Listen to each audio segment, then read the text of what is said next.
함께 은혜 받을 말씀은 마태복음 16장 13절부터 18절까지 말씀 보도록 하겠습니다. 마태복음 16장 13절부터 18절 제가 봉독하겠습니다.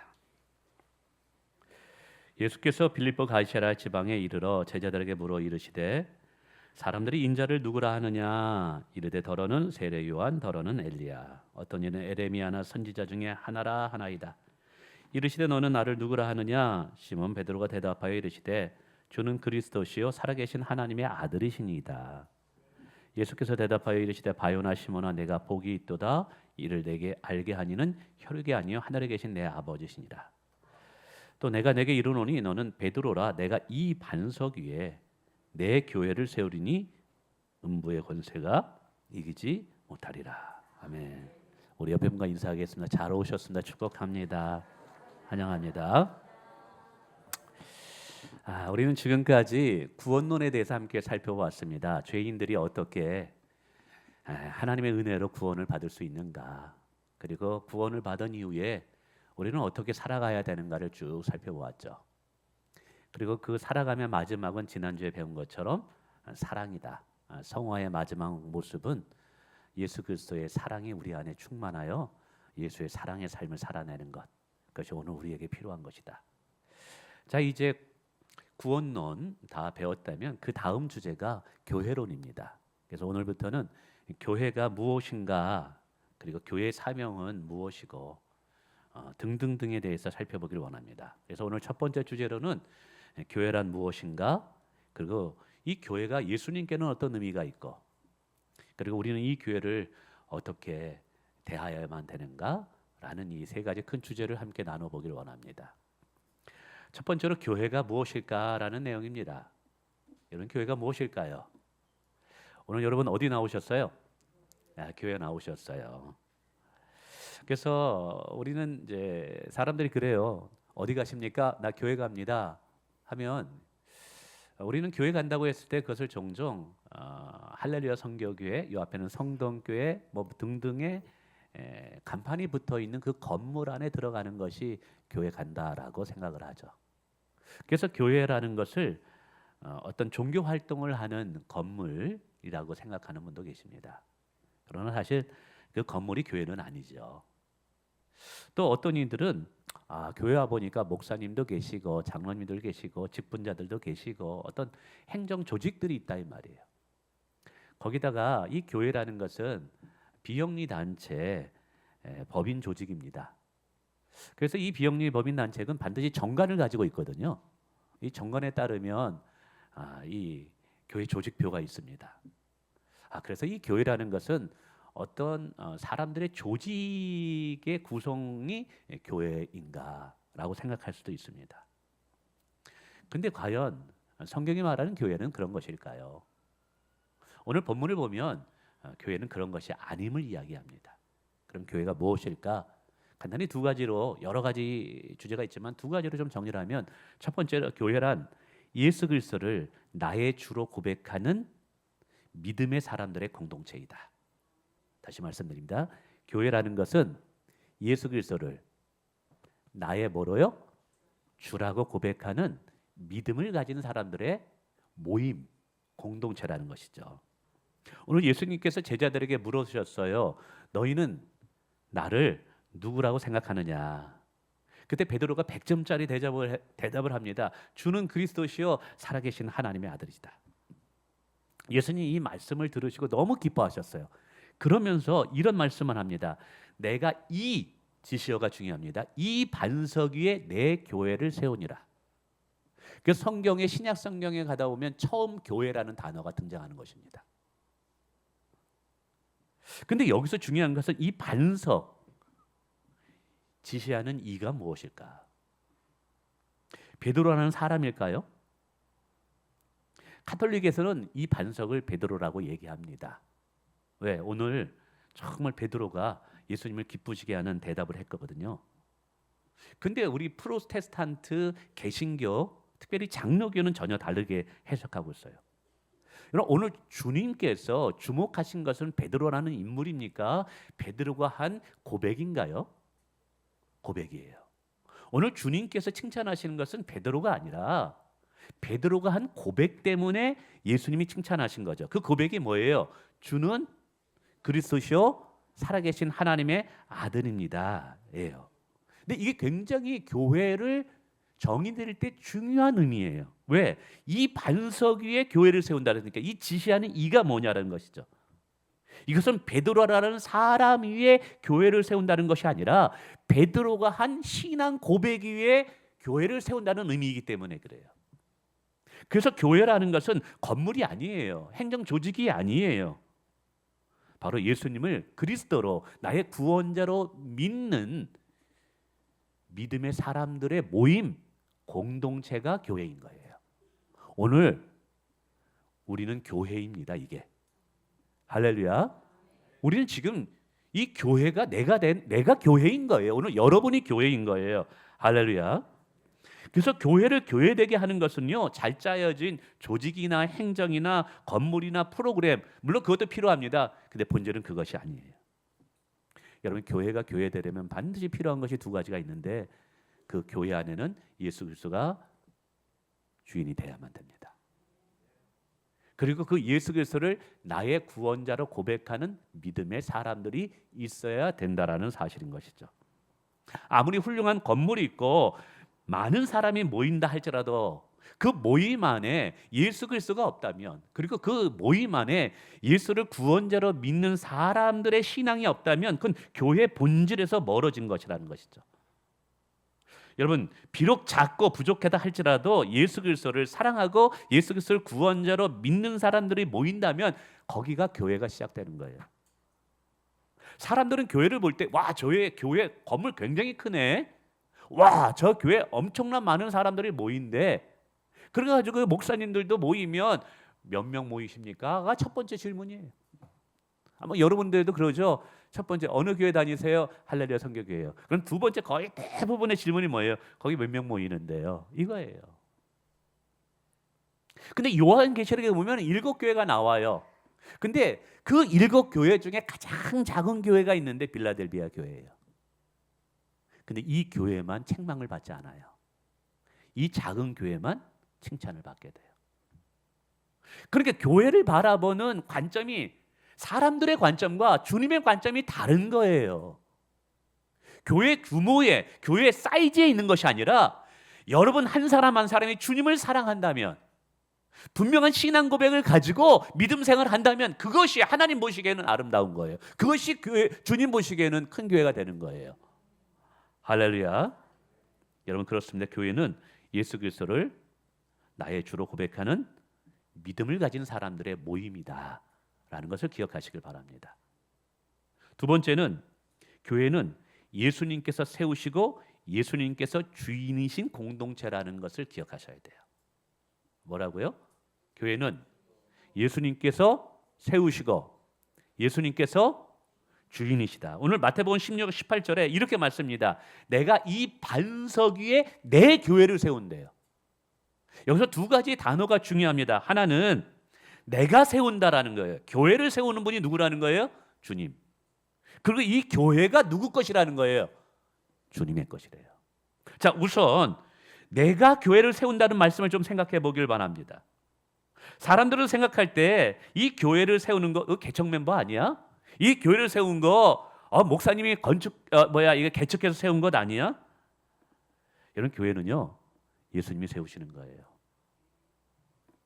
교회는 사람들이 세우는 게 아니라는 거예요. 사람들이 필요에 때문에 필요를 채우기 위해서 만들어진 종교 모임이 아니라는 거예요. 물론 교회가 세워지기에 헌신하는 분들이 있습니다. 개척하신 목사님, 그리고 기도를 위해서 수고하신 성도분들, 정말 보이지 않게 충성한 우리 장로님들, 권사님들, 그러나 그 모든 사람은 주님께서 당신의 교회를 세우기 위해서 하나님이 사용하신 종들일 뿐인 것입니다.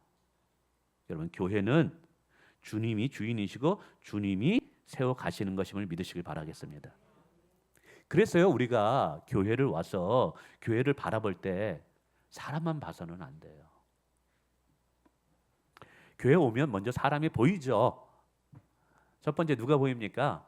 안내위원들이 보입니다. 안내위원들 친절하죠? 우리 교회 친절하신가요? 또 누가 보입니까? 이영애 사모가 보이죠. 또 설교 들을 때는 찬양팀이 보이고 우리 권전사님, 잘생긴 권전사님이 보이고, 그렇게 설교할 때는 또 제가 보일 겁니다. 근데 잊지 마세요. 교회는 사람이 세우는 것이 아니라 주님이 세우고 계시고 지금도 세워가고 계셔요. 그러므로 교회 와서 보이는 것은 사람이 아니라 교회를 세우는 주님이 보이셔야 되는 줄 믿습니다. 이게 중요해요. 비록 부족한 사람들이 모였다 할지라도 그 부족한 사람을 통하여 교회를 세워가고 계시는 분이 오늘 주님이신 것을 볼 수 있어야 된다는 사실이에요. 할렐루야. 예. 두 번째, 오늘 예수님은 내 교회라고 말씀하셔요. 이것은 교회의 주인이 누구신지를 정확하게 우리에게 설명하는 것입니다. 여러분, 교회 주인은 담임 목사도 아니에요. 우리 장로님들도 아니에요. 개척 멤버도 아니고 오랜 시간 교회를 위해서 헌신하고 수고한 분들도 교회 주인이 아니에요. 어느 교회에 담임 목사님이 새롭게 부임했는데 장로님이 그런 말을 하더래요. 목사님, 우리가 월급 주는 거예요. 우리 부교육자들, 우리 전도사님, 부목사님들, 여러분들이 월급 주는 겁니까? 장로님들이 월급 주는 건가요? 그런 마인드를 가지고 있으면 이미 교회는 주님의 것이 아니에요. 교회가 여러분의 것이라고 생각하기 때문에 그런 말도 안 되는 생각을 가지고 있는 거예요. 여러분, 과거나 지금이나 미래도 오직 교회의 주인은 예수 그리스도밖에 없습니다. 이것을 분명히 인지할 때 우리는 반드시 이러한 질문을 할 수밖에 없어요. 두 가지 질문인데 하나는 뭐냐면 과연 우리 교회의 주인은 진짜 누구인가라는 고민을 해야만 되는 거예요. 우리의 예배, 우리의 사역, 우리의 목장 모임 가운데 정말 주인이 누구신가를 우리는 정확하게 고백할 수 있어야 돼요. 우리는 끊임없이 물어야만 됩니다. 지금 우리 교회 안에 누구의 뜻이 이루어지는가? 목사님의 야망이 이루어지는가? 어느 장로님, 영향력 있는 권사님의 생각이 지금 통치되고 이루어지고 있는가? 아니면 정말 이 교회 주인 되신 예수님의 뜻이 이루어지고 있는가? 우리의 예배의 사역을 통해서 누가 드러나고 있는가라는 것이죠. 사람이 드러나고 있다. 영향력 있는 사람이 부각되고 있다. 그거 온전한 교회 아니에요. 교회 주인은 사람이 아니라 예수님이기 때문에 그렇습니다. 그래서 교회는요, 모든 사역과 모든 비전과 방향 위에 예수님의 뜻이 이루어져야 돼요. 우리의 목장 모임, 우리의 예배 모임, 우리의 선교, 마지막에 드러나야 할 분은 예수 그리스도예요. 우리가 지금 건축을 합니다. 건축위원들 수고합니다. 우리 홍장로님들 아침부터 저녁까지 거기서 수고하고 있고요. 우리 또 김상수 집사님 수고하고 있고요. 우리 장로님들도 기도하고 있고요. 또 금식 기도하시는 분들, 하루 금식 기도해라 했더니 안 된다고 2번, 3번 금식 기도하는 분들도 계셔요. 얼마나 감사한지 몰라요. 그러나 이 모든 건축 과정 중에서 기억할 것은 마지막에 드러나야 할 분은 누구라고요? 예수 그리스도예요.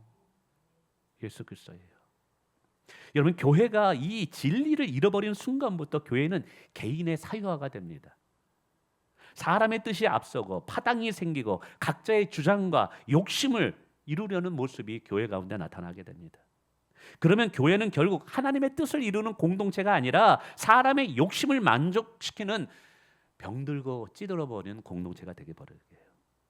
그러면 우리는 언제나 이 교회의 주인은 누구시다? 예수 그리스도라는 이 진리를 굳건히 붙잡아야 돼요. 굳건히 붙잡아야 돼요. 두 번째 질문은 뭐냐? 우리의 교인의 주인이 예수님이라면 정말 예수님께서 우리에게 원하시는 게 무엇인가를 고민하지 않을 수 없어요. 여러분, 이 교회가 내 거라면 내 뜻을 이루고 내 뜻을 어떻게 이룰까를 고민해야 되죠. 그런데 이 교회가 주님의 것이라고 하는데, 그렇다면 오늘 우리의 관심의 포커스는 어디에 맞춰야 되느냐? 주님이 이 교회를 통해서 이루고자 하는 게 무엇인가가 우리의 최고의 우선순위가 돼야 되는 거예요. 주님께서 우리 교회를 통해서 무엇을 이루기를 원하실까? 주님께서 우리 교회가 어떤 교회가 되기를 원하시는가? 우리는 우리의 생각과 바람을 앞세우기보다는 주님의 뜻을 앞세워야만 된다는 사실입니다. 그리고 그것을 찾아야 돼요. 어떻게? 성경을 통해서 이 교회를 향한 하나님의 뜻을 발견하고, 그리고 그것을 순종함으로 우리의 사명으로 삼아야 되는 거예요. 여러분, 이 교회가 주님의 것이라는 것은 우리에게 부담이 될 수도 있죠. 그러나 동시에 이것은 우리에게 큰 위로가 된답니다. 왜냐하면 교회가 늘 평안한 것이 아니거든요. 힘들 때가 있거든요. 사람 때문에 힘들기도 하고, 재정 때문에 힘들기도 하고, 교회 뜻하지 않는 문제 때문에 힘들기도 합니다. 근데 우리가 그때마다 기억할 것이 있죠. 교회가 주님의 것이기 때문에 주님이 책임져 주신다는 거예요.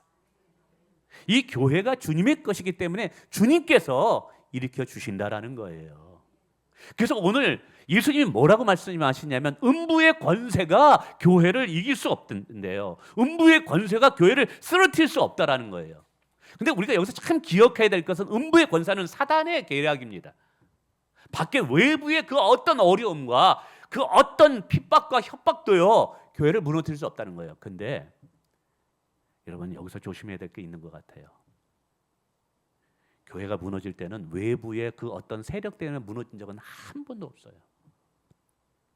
내부의 부패 때문에, 안에 부패함 때문에, 내부의 욕심과 파당과 문제 때문에 교회가 하나님의 영광을 가리더라는 거예요. 그래서 오늘 우리가 교회가 예수 그리스도께서 온전한 주인이시다, 예수님만이 드러나야 된다는 이것만 우리가 붙잡고 있다면, 여러분, 우리 교회 절대 무너지지 않습니다. 할렐루야. 사랑하는 성도 여러분, 지금도 우리 예수님께서는 당신이 세우신 우리 교회를 이끌고 가고 계심을 믿으시길 바라겠습니다. 그래서 교회를 사랑한다는 것은 단순히 하나의 조직을 사랑하는 것이 아니에요. 교회를 사랑한다는 것은 주님께 세우시고 내 교회라고 부르신 주님의 몸을 사랑하는 거예요. 여러분, 보이지 않는 주님을 어떻게 사랑할까요? 주님은 이 교회를 내 몸이라고 말씀하셨어요. 결국 교회를 섬긴다는 것은 교회 주인 대신 예수 그리스도를 섬기는 것과 같아요. 자, 그렇다면 두 번째 주제로 한번 넘어가 볼까요? 왜 예수님은 이토록 교회를 소중하게 여길까라는 거죠. 여러 가지가 있습니다. 그리스도의 신부이기 때문에, 우리를 사랑하셔서 교회를 통해서 우리를 축복하기 위해서 등등등 많아요. 근데 가장 중요한 것 중에 하나가 뭐냐? 교회는 예수님의 핏값으로 사신 공동체이기 때문에 예수님이 사랑할 수밖에 없는 거예요. 사도행전 20장 28절에 말합니다. 하나님이 자기 피로 사신 교회라고요. 여러분, 이 할렐루야 성교회가 예수님의 생명으로 사신 교회라는 거예요. 예수님의 핏값으로 얻어낸 것이 이 교회라는 거예요.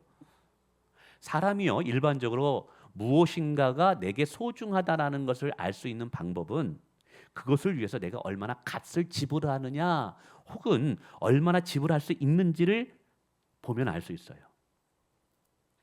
값을 지불하지 않아, 별로 내 지갑을 열지 않아, 그것은 내게 중요하지 않기 때문에 그래요. 근데 내 자식이 지금 죽게 되었어요. 그럼 내 자산을 다 들여서라도 내 자식을 살릴 거예요. 그렇지 않을까요? 그것은 내 자식이 내게는 생명보다 귀하기 때문에, 내 목숨보다 귀하기 때문에 그렇다는 것이죠.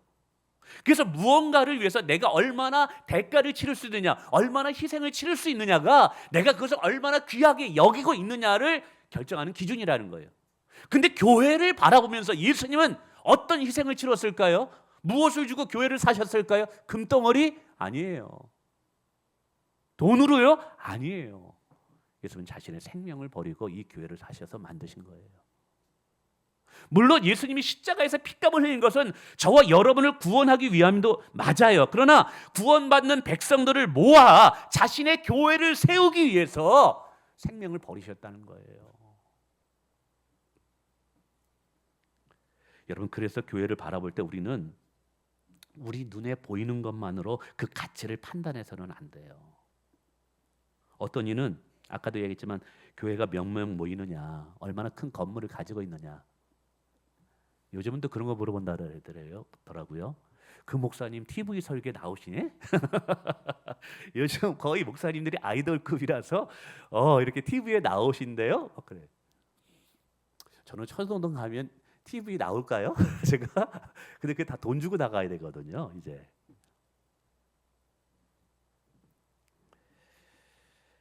여러분, 이런 것들이 교회의 진정한 가치를 결정하지 않는다는 사실이죠. 교회의 진정한 가치는 주님께서 교회를 위해 자신의 생명을 지불하셨다는 사실에 의해서 결정되는 거예요. 여러분, 주님은 교회를 위해 자신의 생명을 던졌습니다. 그래서 교회의 가치는 돈으로 계산할 수 없어요. 저는 감히 표현한다면 교회의 가치는 예수님의 생명이에요. 근데 이거를 깨닫는 것이 너무 중요해요. 신앙생활 할 때. 저는 이 사실을 깨닫고 나서 교회를 바라보는 시각이 완전히 달라져 버렸어요. 내가 주님을 사랑하니까 내가 어떻게 주님을 더 사랑할 수 있을까? 자신의 생명을 드리고 핏값을 들여서 사랑한 그 교회를 사랑할 수밖에 없더라고요.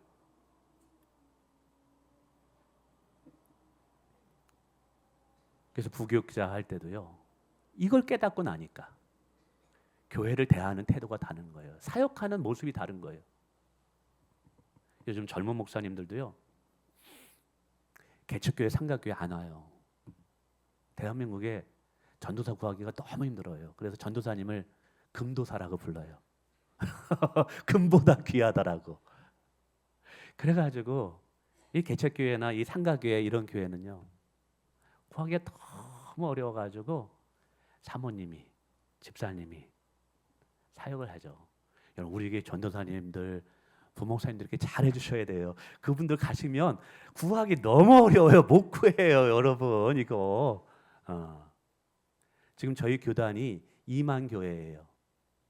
근데 각 교회마다 전도사가 필요한데 신학생은 1, 2, 3학년 대학원까지 하면 900명밖에 안 돼요.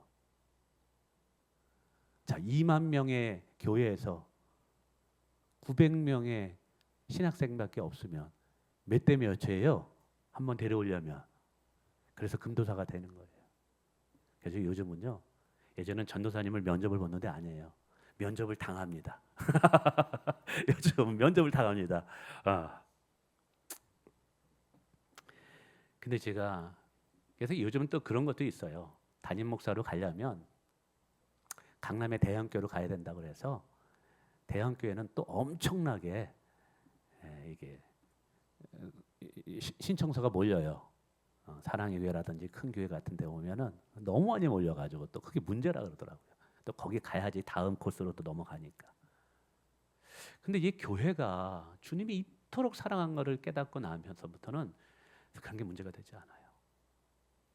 부교육자 하면서도 내가 어떻게 주님을 사랑할까? 그거는 교회를 사랑하는 것을 통해서 내가 주님을 사랑하는 거지. 담임 목사가 시키는 거, 담임 목사님께서 시키는 거 그 이상 몇 배. 사택이 다른 부목사들에게는 다 주어졌는데 저희 가정에는 주어지지 않았어요.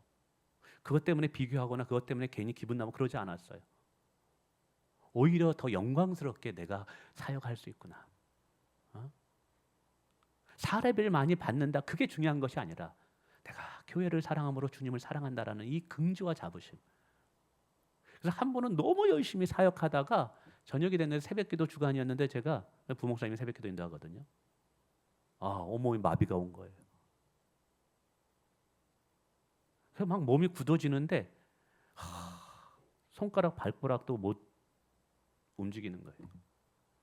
제 아내는 저 방에서 자고 있는데 막 혀도 움직여가지고 부를 수도 없고, 주님 어떡합니까? 막 이게 너무 과로해가지고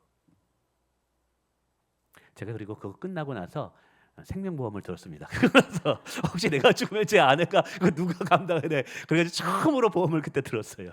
어쨌든 그막 하는데 어느 순간인가 따뜻한 온기가 저를 덮더라고요. 그러면서 발가락이 풀리고 손가락이 풀리면서 다시 온몸이 따뜻해지면서 제가 일어났어요. 그래서 아직 사실은 얼굴이 그때 마비가 돼가지고요. 웃거나 이렇게 미소를 이렇게 표정을 지으면 한쪽이 굳어가지고 한쪽이 안 올라가요. 한쪽만 이렇게 올라가요. 근데 그때 그 정생이죠. 근데도 감사한 거예요. 왜? 그게 그리스도를 향한 나의 흔적이었으니까. 교회를 사랑하는 주님은 교회를 위해서 자신의 핏값을 드렸는데 나는 무엇으로 이 교회를 사랑할까?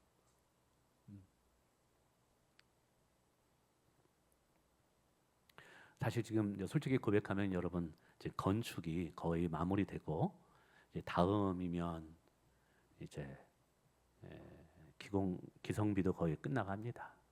근데 지금 사실은 교회 건축을 하면 땅을 사고 건물을 올리는데 예전 건물은 670평 정도 됐어요. 그래서 우리가 매각한 돈으로 하면 700평 정도 건물을 사면 딱 건축비에 맞을 수 있는 만큼의 비용이었어요. 근데 아무리 생각해도 다음 세대들을 위해서 체육관이 좀 있었으면 좋겠고, 그리고 요즘은 다 차가 오기 때문에 지하실 한 층은 더 파야 되겠고, 그래서 믿음으로 우리가 가진 예산보다 더 많은 넓은 분량의 건축을 했습니다. 그래서 지금 이제 우리가 가지고 있는 모든 것은 다 건축비로 사용되고 이제 은행 대출을 받고 있습니다. 근데 여러 가지 이제 세금 문제와 함께 이게 얼마 전에는 쉽진 않더라고요, 마음이. 이것도 이제 근데 그런 건 있어요. 내가 나 때문에 힘들고 나 때문에 잠 못 잔다면 그게 무슨 의미가 있어요? 근데 내가 교회를 위해서 내가 잠 못 자고 내가 우리 다음 세대를 위해서 내가 이렇게 잠 못 잔다면 이게 또 한편으로는 감사하고 영광스러운 일이에요. 근데 또 이게 저희 약함입니다. 그냥 잠이 안 오는 거예요. 새벽 3시면 일어나는 거예요, 이게. 계속해서 하나님은 신실하셔. 하나님이 만들어 가실 거야. 이 믿음, 내 생각 속에서 믿음과 계속 믿음으로 생각으로 싸우는 거예요. 이게 쉽지가 않죠.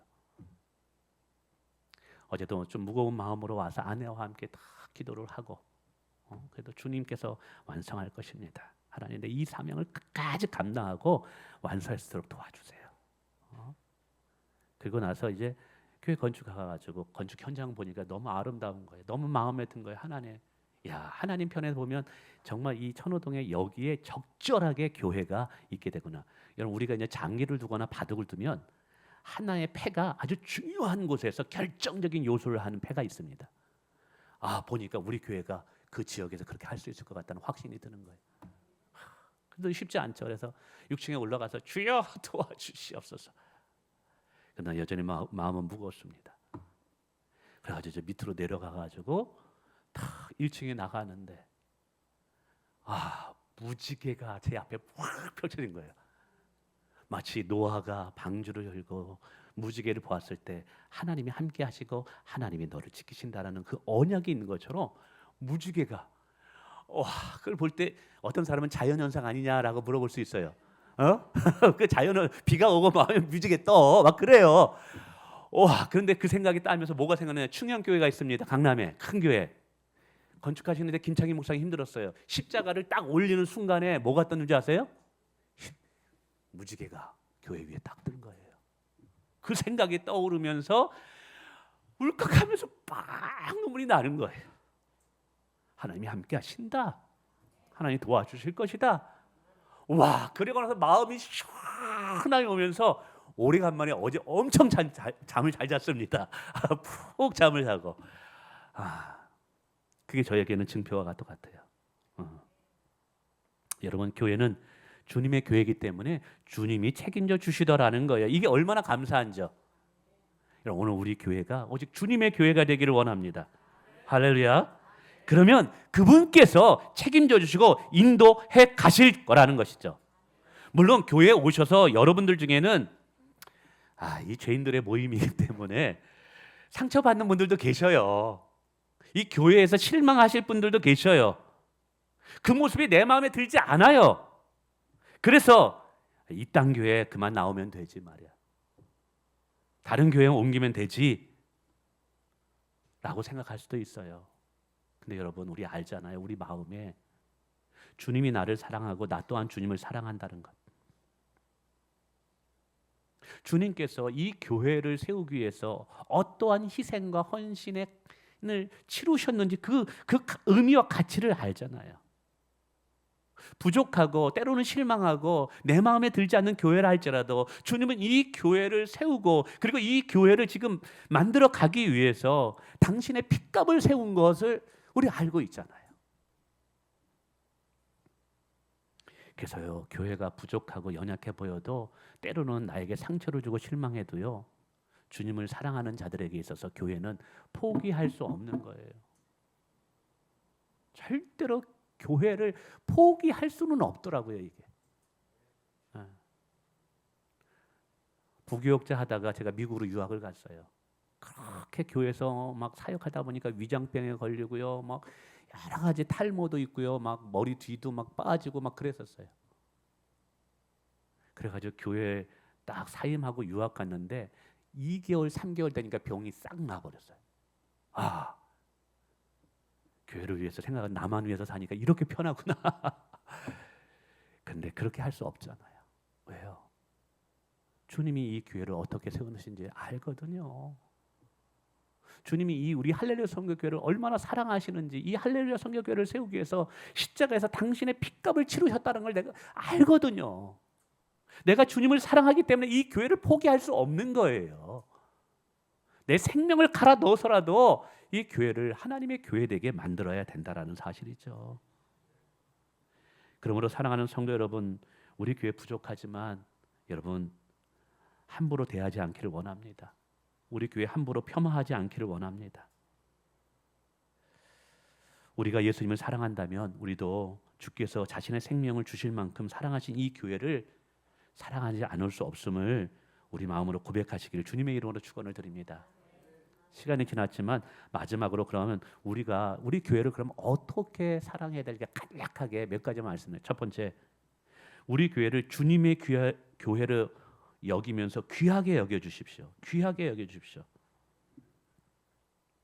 단순히 내가 다니는 교회 정도로 생각하지 마시고 주님께서 핏값으로 세우신 교회이다. 주님께서 우리에게 맡겨주신 교회이다. 그래서 부족하지만 내 마음에 들지 않는 부분도 있지만 주님께서 사랑하신 교회이기 때문에 나도 이 교회를 귀하게 여기겠다. 여러분, 우리 교회를 귀하게 여겨주시길 부탁을 드립니다. 두 번째는 구경하는 사람이 아니라 함께 세우는 사람이 되어주세요. 여러분, 교회는요, 목회자나 몇 사람에 의해서 세워지는 것이 아니에요. 교회는 그리스도의 몸이고 우리는 그의 지체이기 때문에 우리 여러분 한 사람 한 사람이 다 함께 세우는 것이에요. 우리의 몸 중에 놀고 있는 사람이 있습니까? 내가 성장하는데 손이 놀고 있습니까? 발이 놀고 있습니까? 귀가 아니죠. 각자의 역할을 다 감당하고 있는 거예요. 만약에 손이 마음에 들지 않는다고 아무 일도 안 해보세요? 병신인 거예요, 그게. 여러분이 우리 교회를 귀하게 여기지 않고 우리 교회를 섬길 마음이 없으면 우리 교회는 병신교회가 되는 거예요. 극단적으로 얘기하면. 어떤 분은 그래요. 이 교회가 나를 위해서 해준 게 뭔데? 라고요. 그러나 여러분, 주님이 사랑하신 이 교회이기 때문에 우리가 이 교회를 통해서 함께 하나님의 뜻을 이루어가기를 원합니다. 하나님의 나라를 이루어가고 하나님께서 큰 영광을 받으신 그날까지 함께 동역하고 수고하기를 원합니다. 그리고 마지막으로 우리 교회를 통해서 이루실 하나님의 비전을 기대해 주세요. 음부의 권세가 교회를 이기지 못한대요. 여러분, 이게 뭐냐? 지금 부족하고 연약해 보이고 그리고 실수투성이고 또는 상처를 주고 마음에 드는 부분이 있지 않는다 할지라도 이 말은 뭐냐면 하나님께서 채워가시고 반드시 교회를 통해서 하실 일이 있다는 거예요. 여러분, 천국에 가면 하나님이 이 교회를 통해서 하실 일이 있을 것입니다. 분명히 누군가가 그 세워진 교회를 통해서 예수님을 만나 인생이 변화될 영혼들이 있다니까요. 깨어질 위기의 가정이 다시 돌아와서 화목된 가정이 될 가정이 있다니까요. 비전이 없고 방황하는 아이들이 교회 와서 하나님을 만나 새로운 비전을 만나 하나님의 영광을 위해서 나라와 민족을 위하여 열방을 위하여 위대하게 쓰임받는 우리 자녀들이 생길 거라니까요. 우리가 믿음으로 그것을 바라봐 주세요. 할렐루야. 말씀을 맺습니다. 여러분, 교회는요, 우리가 잠깐 선택해서 다니는 종교기관이 아니에요. 예수님의 핏값으로 사신 주님의 교회예요. 그리고 나를 그 교회의 한 지체로 불러주신 거예요. 그러므로 교회를 생각할 때마다 이 교회는 주님의 교회이다. 나를 이 교회가 교회되게 하기 위해서 불러주신 것이다. 그래서 나는 교회를 사랑하고 교회를 위해서 기도하고 교회를 아름답게 세워가야 할 사명이 내게 있다라는 것을 꼭 기억하시길 부탁을 드립니다.